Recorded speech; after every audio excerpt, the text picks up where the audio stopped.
અંકલેશ્વરમાં હત્યાકાંડનો ભેદ ઉકેલાયો. પ્રેમ સંબંધમાં હત્યા કરાઈ હોવાનો ખુલાસો. અંકલેશ્વરના જૂના બોરબઠા ગામ નજીક મળી આવેલી અજાણ્યા પુરુષની લાશના કેસમાં પોલીસે ચોંકાવનારો ખુલાસો કર્યો છે. પ્રેમ સંબંધમાં અડચણરૂપ બનતા યુવકની હત્યા કરાઈ હોવાનું તપાસમાં સામે આવ્યું છે. પોલીસે આ મામલે એક મહિલા સહિત 2 આરોપીઓની ધરપકડ કરી વધુ તપાસ હાથ ધરી છે. મળતી માહિતી અનુસાર જૂના બોરબઠા ગામ નજીકથી એક પુરુષની લાશ મળી આવતા અંકલેશ્વર શહેર એ ડિવિઝન પોલીસ હરકતમાં આવી હતી. મૃતક ઓળખના નવા બોરબઠા વિસ્તારમાં રહેતા વ્યક્તિ તરીકે થઈ હતી.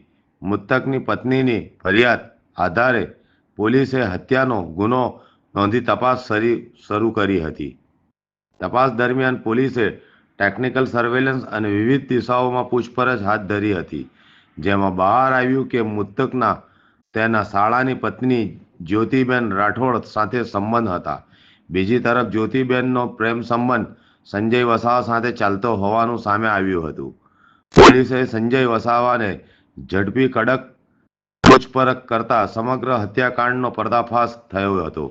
આરોપીઓએ પ્રેમ સંબંધમાં અડચણરૂપ બનતા મૃતકને રસ્તામાંથી હટાવવાનો પ્લાન બનાવ્યો હતો. ત્યારબાદ મૃતકને જૂના બોરબઠા ગામ નજીક બોલાવી તેના પર આશરે 20 જેટલા ચપ્પાના ઘા ઝીકી નિર્દયતાપૂર્વક હત્યા કરવામાં આવી હતી. અંકલેશ્વર શહેર એ ડિવિઝન પોલીસ તેમજ ભરૂચ લોકલ ક્રાઇમ બ્રાન્ચની સંયુક્ત કામગીરીથી સમગ્ર કેસનો ભેદ ઉકેલાયો હતો. હાલ પોલીસે બંને આરોપીઓની ધરપકડ કરી વધુ તપાસ શરૂ કરી